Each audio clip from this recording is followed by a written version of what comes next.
Hey folks, what does ketchup man Henry J. Hines, famous archer and bowmaker Fred Bear, singer Taylor Swift, and football players Joe Montana and Joe Namath have in common? Well, they're all Pennsylvanians. Now, we have a lot of famous folks from the Keystone State, including a lot of outdoor companies that manufacture outdoor products, like Kahr Firearms, Family Fishing Lures, Wacky Worm, IRT Reels, Thomas Fishing Lures. And today we'd like to introduce to you Lehigh Fishing Company and Scott Belisle and his Pennsylvania-made fishing rods right now when we go out in the open.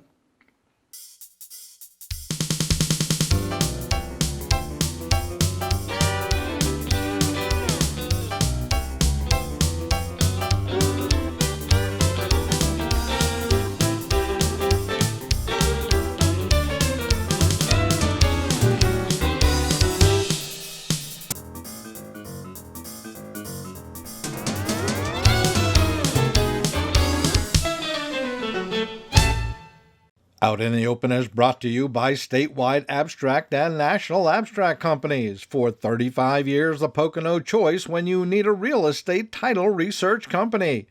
By Buckhill Firearms in Mountain Home, the Northeast's #1 online retailer of firearms.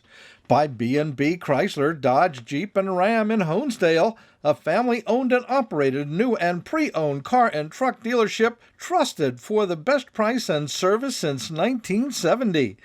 By the Kahr Firearms Group, the #1 choice of personal carry, and the Tommy Gun Warehouse in Greeley, where you will find the largest retail showroom in the Northeast for all kinds of new and used firearms. Hey folks, welcome to this edition of Out in the Open. I'm Alex ZDOCK. And I'm Joanne ZDOCK, and I'm amazed how much great information we get for you. But we've got some new good fishing information that you're going to like. We've gone all over the state. We get good to get stuff. Good. And you said you like to go fishing and hunting, Okay. and you know, sometimes we fish and hunt on the web and find some information in different places. There's so much information anymore on the web. Besides, that's how we find sometimes some of the folks that are actually on the show and Our guests, we can deal right. with, Right, Absolutely. exactly. Yeah. It's a good thing. We got the fishing season, the trout season is just about open or opening, or depends when you see this. But we did have on the 27th of March, and again, depending on when you see this, was the Youth Mentor Day, Right. where folks could take their younger people out under 16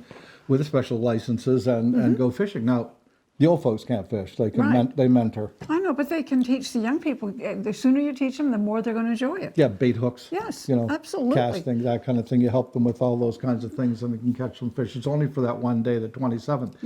Different this year, Joanne, was that the trout season was closed a lot earlier. I mean, Yes. all of the approved trout stocked waters Right. were closed to fishing, Right. which was different. And there was some confusion as to whether you could still fish in those waters, like ice fish if it was a pond or something like that. But the waters were closed according Right. to the state. So we'll see how that all fleshes out. But this year, one opening day on April the 3rd. April 3rd, And that's it. 8 a.m. April 3rd, the fishing season starts, trout season starts, and you can fish 24/7. Doesn't matter. As long as you can find a stream. Or Yeah, a lake. a lake where there's, There's no you ice. just keep a fishing rod apart, Right. And with the COVID-19 rules, we don't know what's happening, You still have to keep your distance, you still have to wear a mask. Everybody's getting their COVID shots, or most people, which is a good thing, but you So still when I have want to. you to put the bait on for me, I have to hold my fishing pole out like that. No, because we're together. Oh, that's right. We get to hold it like this. I mean, listen, we spend all day together and all night together, so, it's not can going to fish matter all if we're day. on the stream, right? So you can tell the families that are together because they'll all be gathered together probably in one area. But it certainly has, this COVID thing has put a dent on anything that anybody has done with the fishing. Exactly. Even the trout stocking was different. You could only have a couple people, and was done earlier, Right. and all of that. But they got all the fish in. Woo. And That's the state's right. done a fantastic job, and so it's time to go. Time to go Absolutely. fishing. I want to. April It's 3rd, and we're going to go out and do some fishing. I'm going fishing. I'll take him with me. Yeah, absolutely, we'll be somewhere, because we just like to get out and do that. But we're going to be out making some videos and maybe talking to some people and continue bringing you some more good shows. Anyway, we got a good show. We talked with Scott Belisle, and he's down in Whitehaven area, and he makes fishing rods in Pennsylvania, and it's it was interesting. different. It was Well, very interesting. The difference is he doesn't buy the blanks. He starts from scratch. Yes, Which right. is really interesting. He's probably one of the only people that do it That we've in this heard so country. far, yeah. Yeah, we've got a great show for you, so don't go away. We'll be right back. We're talking with Scott Belisle, and Scott is the owner, the builder, the principal person with Lehigh Fishing Company. And Scott, you build fishing rods. How did that all get started? Well, first of all, I'm a very passionate fisherman. I've been a fisherman my whole life. I fish for anything that swims. It doesn't matter where it is, what it is. I came up with an idea several years ago. And back in 2009, I decided to make a go of it, just to show people that there's a better alternative to what there is out there in the market. You know, there's just a lot of cheap disposable fishing rods on the market right now. And I wanted to show people what it's like to have a good quality American-made rod in their hands. So yeah, but you said you were an engineer. Did that have anything to do with this process? Actually, I was in civil engineering and land surveying, so it really didn't have too much. I mean, this is more of a mechanical engineering thing, but having an engineering mind definitely helps out with the process for sure. Yeah, like I said, it took 2.5 years to perfect the process that I use in constructing the blanks. Originally I had 5 rods on the market. I now currently have 23 out there. And like I said, ranging from ice fishing all the way up through heavy inshore and surf fishing. These rods that you build, you start from scratch? I mean, yes, I build make the these blanks. I make these blanks. A lot of people mistake me for a custom builder. Not to take anything away from custom builders, there are a lot of custom builders out there that I am personal friends with that really do a nice job.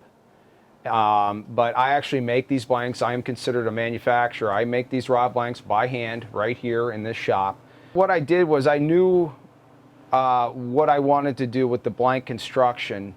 I didn't know what the material was. So I ended up making a lot of phone calls to folks in the composites and resins industry, did a lot of research on my own, and we finally came up with basically the combination that I wanted, and then it was up to building prototypes. And I built many prototypes. I didn't want to just put anything out on the market. I wanted to put a good product out there.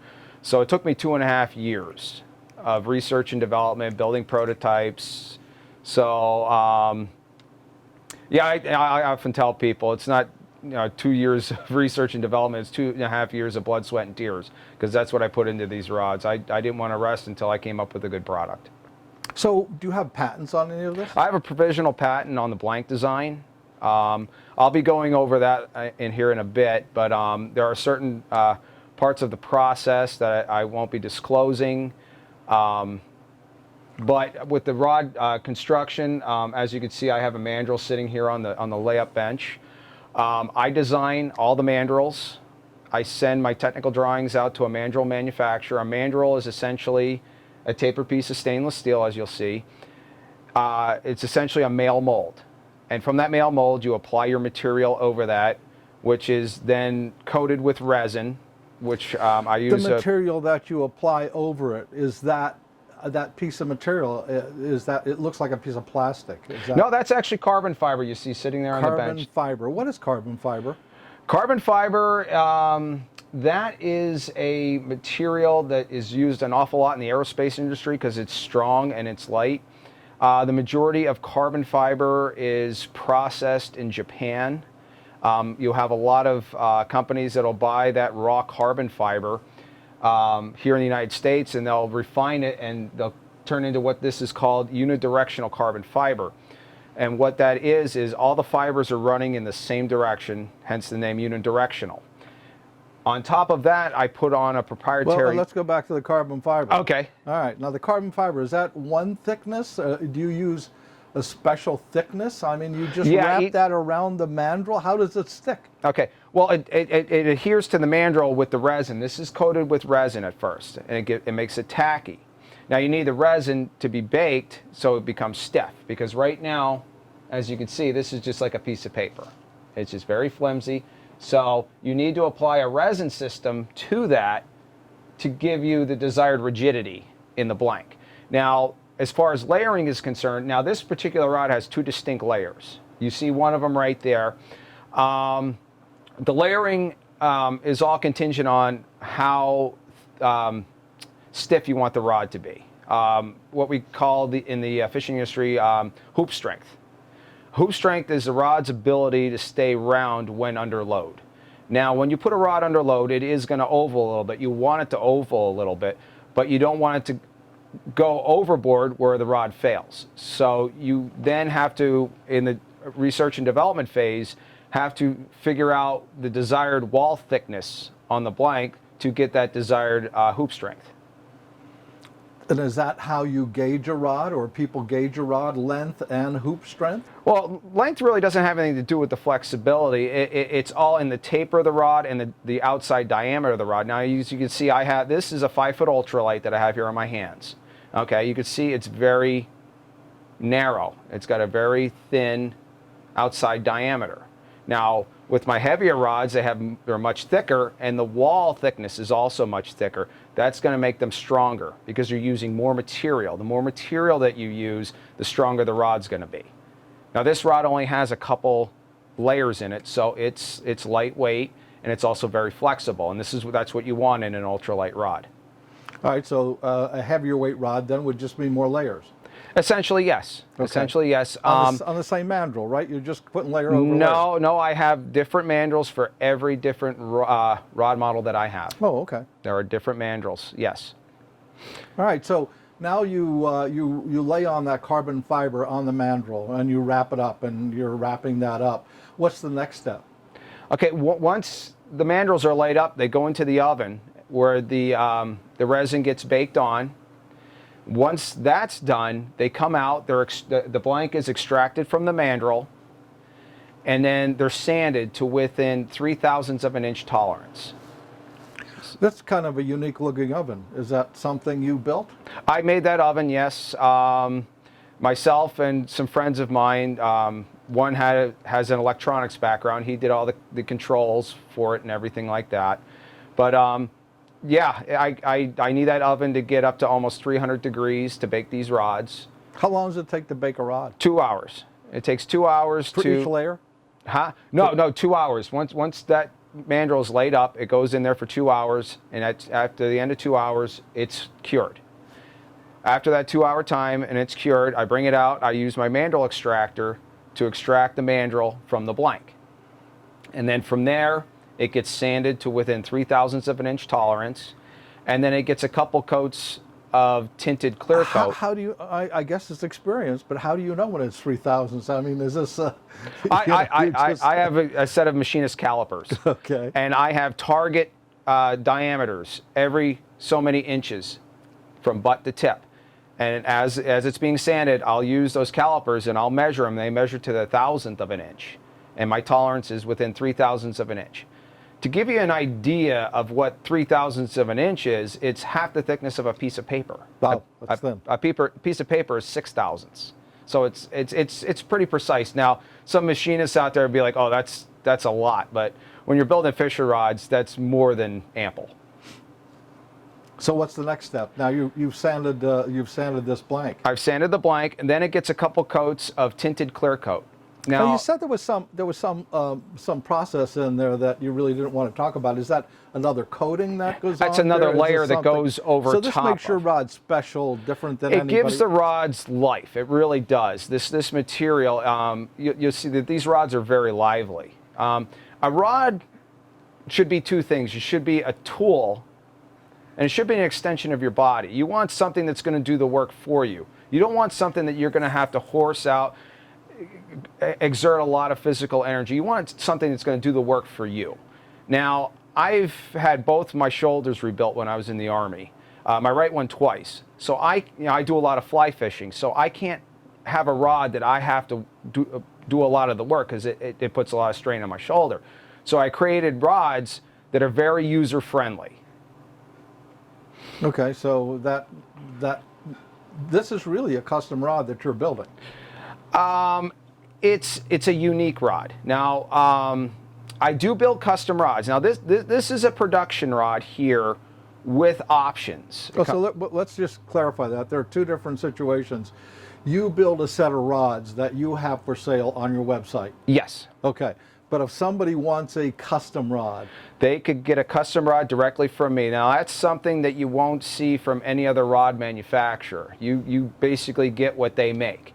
But if you want, I have different tints that you can get. I offer different components, different threads for the guide wraps. Yes, you can order custom rods directly from me. but basically people want a rod, they can go on your website and they can see your regular production model, which is all hands-on custom, basically. Yeah, they're handmade from start to finish. Handmade from start to finish. Yeah, the blank, including the blank, everything is handmade, yes. Real estate law is our business and need an abstract title search company near Stroudsburg, Mount Pocono, Pocono Lake, Lake Naomi, Blakesley. Call National Abstract at 570-646-4110. For offices near Scranton, Clark Summit, Lake Wallenpaupack, Lords Valley. And for general information, call 570-226-6229. For 35 years helping people with real estate, we're a Pocono experience you can't afford. Call 570-226-6229. Buckhill Firearms, home of the $10 transfer, located at 916 Route 390 in Mountain Home, Pennsylvania. You never have to make an appointment. We're open 10 a.m. till 6 p.m. Tuesday through Saturday. Buckhill Firearms is a full-service gun shop with on-site gunsmithing. Buckhill Firearms NRA certified instructors are here to help you choose a gun that's right for you. Buckhill Firearms, 916 Route 390 in Mountain Home, Pennsylvania, right next to the Mountain Home Diner. Check out the website at buckhillfirearms.com. Don't be shy, stop by and see why so many folks rely on B&B for the best buy. Easy to find in Honesdale. We're making deals on all types of wheels.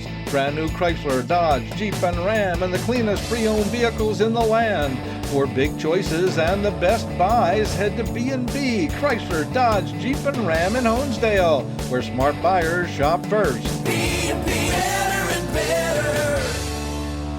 To translate a vision into reality is true innovation. At Kahr Arms, we not only manufacture some of the most advanced firearms on the market, we build assurance and reliability through a solid history of quality. We pride ourselves on offering concealable, performance-driven firearm systems that exceed expectations time and time again. Kahr Arms, American ingenuity at its finest. Okay, let's take it to the next step. Now we've got this blank. Okay, where do we go from there? We build it. Pardon? We build it. Once the blank is sanded, clear coated, it's ready to be built. Okay, when you say build it, where do you start? Put the handle on first? The first thing I do is I glue on the grips and the reel seat and the winding check. Okay, got to wait about a half an hour for that epoxy to cure. Are there a variety of grips available? Yes. Now I use nothing but higher grade cork. These are AA grade cork grips. I like the classic look of cork. I also offer in a custom application, you can have composite grips or even wood grips made. I make them all right here by hand. Okay, so now we've got the grip on. What's the next step? Okay, the next step is laying out the guides. Okay, I'll lay this down, and then I have measurements along the blank where these guides sit, and then they get taped into place just to hold them in place. And then you start with the thread wrap. You wrap them up, and you take the tape off as you're wrapping them. And then once they're wrapped, you put a epoxy clear coat over top of it, and that not only protects it, but keeps the thread in place. Okay, so now we have the guides on. Is there a choice of guides I can get? Yes. Like for this particular rod, as I explained before, this comes with traditional guides. This particular rod right here has what's called airwave guides. Now these guides are pretty new to the market. They've only been out a couple years. I love them personally, and my customers who I've talked to about having this option put on their rods, they also love them. They add casting distance, and they also allow you to throw lighter lures, being that the line is so much freer flowing through the guide train. So along with this, like say with my fly rods, this is a 7-weight, so it comes with a fighting butt with a composite end on it. and I use super grade cork on all my fly rods. Now, the guides that I use recoil guides on all my fly rods. They come standard on all my fly rods. Now, if you do any winter fishing, the nice thing about these recoil guides is that you can bend them right down to the blank and pop that ice right off of there. So you can use these rods all year long. Can I ask what price range are you in? I mean, where do your rods start? Your basic rod. Okay, well, we'll start with this rod right here in my hand. The base model of this rod is $229. Okay, if you want the Arrow reel seat here, which is really nice because that hump there just kind of conforms in your hand. It's really comfortable for all day fishing. That's a $10 upgrade. And then your Airwave guides, they're another $30 upgrade. So you're looking at about $269 for this rod as it sits. Okay. What's the shortest rod? You make ice fishing rods too, right? Yeah, I got two versions of an ice rod here. Light action and the hybrid medium action. Now, carbon fiber is black, so you get a darker appearance on that, where this is fiberglass, which is translucent. You can actually see through that blank. I just released, back in August, I released a line of surf rods. They're all 11 footers, and I have a medium and a heavy action. And they're also available as a set, which is very unique. Whereas you could purchase one butt section and then both the medium and heavy tip sections. So you're basically getting two rods for one. I do a lot of surf fishing. Not as much as I'd like to, being 3 hours from the coast, but I get down there a couple times a year. I like to target stripers and blues right in the surf. I belong to a surf fishing club in South Jersey. I get down there as much as I can. But yeah, it's something that I've been wanting to get out on the market for a while. It's taken me years to develop those rods, and now finally I have the rods, and they're I'm sending rods, all over now. People are really liking these surf rods. It took a while to get my name out there, and now that people have been buying the rods and and liking them, they're telling their friends, and it's all word of mouth, and social media has just made things explode for me. The shorter rods are easier to make. It takes me no time at all to put together a little ice rod, and obviously it takes a lot longer to make an 11-footer. I can't say that I like making one rod over the other. I enjoy it. I enjoy building rods. It's just a passion of mine, and I've turned it into a business. I would say between 150 and 200 rods a year I'm making. Now, a big distinct difference between the fly rods and the spinning, casting, and conventional rods is the blank construction. Now, with the spinning and casting conventional rods, I have what's called a hybrid construction, where I actually use carbon fiber and fiberglass. So you're essentially getting the best of both worlds. You're getting the performance of the carbon fiber, being that it's a much stiffer, lighter material, but you're getting a little bit of the durability of the fiberglass. Fiberglass is not as strong a material, but it's more durable. So with the like this 5-footer right here, this is a hybrid blank, where I have a carbon fiber base with a fiberglass outer layer. Now with the fly rods, I have 2 distinct layers of carbon fiber in this blank.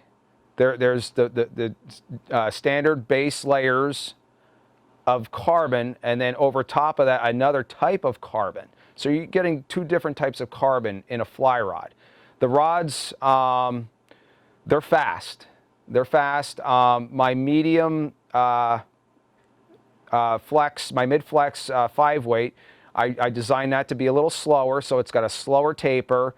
It's not as fast a rod, but it's nice for delicately laying in dry flies. And my little 7-foot 3-weight, that's even softer yet. That's more of a full flex. And that's even a slower taper on that mandrel to allow for that nice slow action on that fly when you're trying to fish in tight quarters. I named that rod the Mud Run because that's tight quarters fishing. You got mountain laurels on both sides of that creek, so you're not doing any false casting. You're doing a lot of rolling and flipping, and that nice light full flex rod, it's nice and easy just to move, get your fly out. I recently got into the golf industry. I am now manufacturing golf putters. Being that I coach youth hockey, I'm going to be looking into putting out hockey sticks. I'm gonna test the waters in other industries as well. Right now, I'm just trying to get the golf putter started now, and then eventually I'll get into the hockey sticks and wherever else I can go with this technology. For right now, I don't want to put niche rods out there. There are a number of people who come with me with rods that only pertain to a small segment of the fishing community. Eventually, I may get into them, but for right now, I'm trying to put out more popular rod models. 23 different models right now. I will continue to add new models as demand rises. I have casters. I have casting and conventional rods. I'm old school. Like my surf rods, they're all conventional. I use an antique Penn Squitter reel. I have 3 of them, and that's what I use on my conventional surf, and even my heavy action 7-weight. I use a conventional reel on that as well. www.lehighfishing.com. You can also find me on Facebook under the Lehigh Fishing Company, Instagram under the Lehigh Fishing Company as well. Out in the Open is brought to you by Statewide Abstract and National Abstract Companies. For 35 years, the Pocono choice when you need a real estate title research company. By Buckhill Firearms in Mountain Home, the Northeast's #1 online retailer of firearms. By B&B Chrysler, Dodge, Jeep, and Ram in Honesdale, a family-owned and operated new and pre-owned car and truck dealership trusted for the best price and service since 1970. By the Kahr Firearms Group, the #1 choice of personal carry, and the Tommy Gun Warehouse in Greeley, where you will find the largest retail showroom in the Northeast for all kinds of new and used firearms.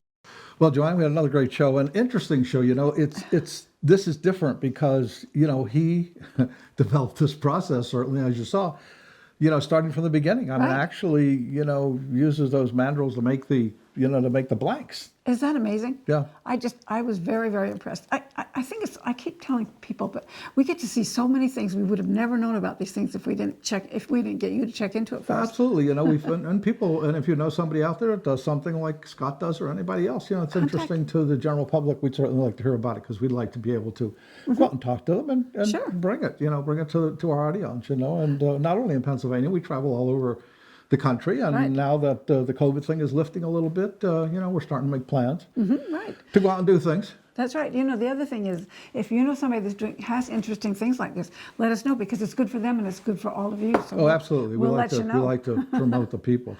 Hey, folks, we hope you enjoyed the show. We enjoyed bringing it to you. You're going to see us out there somewhere, trout fishing, doing something, but We're going to be out in the open. absolutely.